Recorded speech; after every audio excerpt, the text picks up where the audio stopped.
अगर आप भी अपनी स्कॉलरशिप का पैसा चेक करना चाहते हैं कि आपके स्कॉलरशिप का पैसा आया है या फिर नहीं, या फिर आप ये चेक करना चाहते हैं कि आपके स्कॉलरशिप का पैसा आएगा या फिर नहीं, और आएगा तो कब तक आएगा, कितना आएगा, तो इन सारी चीज़ों को आप घर बैठे मोबाइल फ़ोन से मात्र 2 मिनट में चेक कर सकते हैं। जैसा कि इनका दिख रहा होगा अमाउंट ₹1400 और यहाँ पे पेमेंट सक्सेस दिख रहा होगा और डेट दिख रहा होगा फाइल स्टेटस में बैंक रिसीव 19 फरवरी 2025 की डेट में इनका पैसा आया है, इनके स्कॉलरशिप का पैसा आया है। तो चलिए मैं आपको चेक करने का प्रोसेस बता देता हूँ। इसके लिए देखिए सबसे पहले आपको गूगल में जाकर के पीएफएमएस सर्च करना है, पब्लिक फाइनेंशियल मैनेजमेंट सिस्टम। ठीक है, जैसे आप पीएफएमएस सर्च करेंगे तो आपको पीएफएमएस की ऑफिशियल वेबसाइट देखने को मिल जाएगी। इस पे आपको क्लिक करना है। उसके बाद से आपको नीचे की ओर स्लाइड करके आना है। जैसे ही आप नीचे की ओर स्लाइड करके आएंगे तो आपको दो चार ऑप्शन देखने को मिल जाएंगे। तो यहाँ आप देखिए, एक दिख रहा होगा आपको नो योर पेमेंट का ऑप्शन दिख रहा होगा और एक दिख रहा होगा आपको डीबीटी स्टेटस ट्रैकर। तो यहीं से आप सारी स्थिति को पता कर सकते हैं। तो रीड मोर वाले ऑप्शन पे आपको क्लिक करना है। उसके बाद से आपके सामने कुछ इस प्रकार का इंटरफेस ओपन होकर आएगा।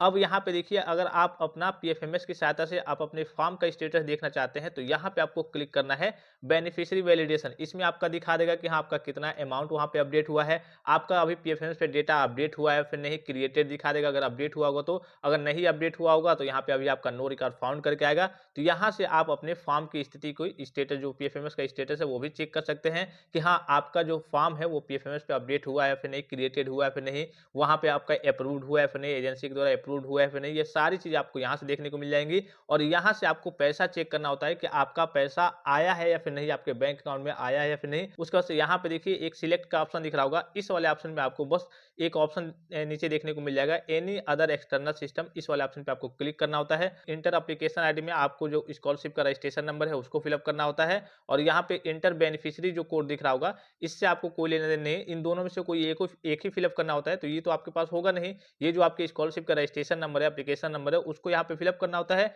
ये जो वर्ड वेरिफिकेशन दिख रहा होगा कैप्चा, इसको आपको यहाँ पे इसमें फिलअप करके और सर्च वाले ऑप्शन पे क्लिक करना होता है। चलिए सारी चीज़ें फिलअप करके फिर मैं आगे की ओर प्रोसीड करके आपको दिखाता हूँ। देखिए फाइनली सारी चीज़ों को फिलअप किया जा चुका है। यहाँ पे जो सर्च का ऑप्शन दिख रहा होगा, इस सर्च वाले ऑप्शन पे आपको क्लिक करना है और थोड़ा-सा यहाँ पे आपको वेट करना है। उसके बाद से बस आपको नीचे की ओर स्लाइड करना है। जैसे आप नीचे की ओर स्लाइड करेंगे तो यहाँ पे देखिए आपका पेमेंट डिटेल्स आपका ओपन हो जाएगा। इसी प्रकार से अगर आप स्टेटस देखेंगे तो यहाँ पे आपका बेनिफिशियरी डिटेल्स यहाँ पे लिख करके आएगा। तो अभी हम पेमेंट चेक कर रहे हैं तो यहाँ पे आपका पेमेंट डिटेल्स ओपन हो जाएगा। कितना अमाउंट आया है, यहाँ पे कितना अमाउंट है आपका वो दिखा देगा ₹1400 और किस डेट में आपका, ये देखिए ये चीज़ लेकर के बच्चे परेशान रहते हैं, मेरा जो वैलिडेशन स्टेटस है वो रिजेक्ट कर दिया गया है, ये कैसे सही होगा। यहाँ पे एरर डिस्क्रिप्शन में देखेंगे तो यहाँ पे भी आधार नंबर को लेकर के कभी-कभी समस्या देखने को मिलती है कि मिसमैच है, या फिर कभी-कभी file rejected by agency user through PFMS portal, ये भी आपको देखने को मिलता है। तो इस चीज़ को लेकर के आपको घबराने की जरूरत नहीं है, ये आपका ऑटोमेटिकली क्या हो जाता है, अपडेट हो जाता है। बस एक काम आपको करना होता है, आपको देख लेना होता है कि आपका बैंक अकाउंट एनपीसीआई से मैप्ड है या फिर नहीं। अगर एनपीसीआई से मैप्ड नहीं रहता है तब आपको समस्या देखने को मिलेगी, आपका पेमेंट फेल हो जाएगा। ठीक है, तो यहाँ देखिए इनके में भी ये समस्या दिखा रही थी, फिर से इनका अपडेट हो गया, सारी चीजें व्यवस्थित हो गई, सही हो गई। यहाँ पे देखेंगे अगर आप, तो इनका रिक्वेस्ट डेट डाला गया था 6 फरवरी 2025 की डेट में, उसके बाद से रिजेक्ट हो गया था 6 फरवरी 2025 की डेट में। फिर से इनका रिक्वेस्ट डेट कब डाला गया है, तो यहाँ पे अगर आप देखेंगे तो फिर से इनका देखिए वैलिडेशन हुआ है। यहाँ पे रिक्वेस्ट डेट 14 फरवरी 2025 की डेट में डाला गया है, 15 फरवरी 2025 की डेट में वैलिडेट हो गया है।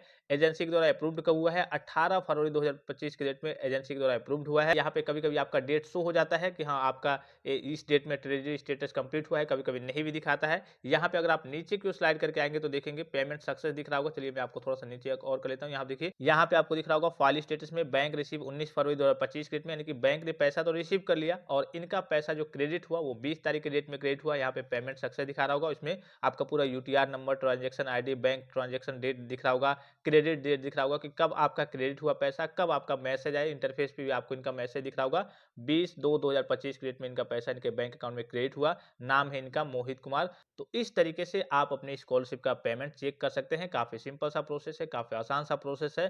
पेमेंट भी चेक कर सकते हैं और आप अपने बेनिफिशियरी स्टेटस को, अर्थात अपने स्कॉलरशिप पीएफएमएस स्टेटस को भी इस तरीके से चेक कर सकते हैं। तो आई होप कि ये वीडियो आपको काफ़ी ज़्यादा हेल्पफुल और इन्फॉर्मेटिव लगा होगा और किसी प्रकार का संदेह हो, कोई जानकारी चाहिए तो आप कमेंट बॉक्स में कमेंट करके पूछ सकते हैं। फिलहाल इस वीडियो में इतना ही, इजाज़त दीजिए। धन्यवाद, थैंक्स फॉर वॉचिंग। मिलते हैं नेक्स्ट वीडियो में।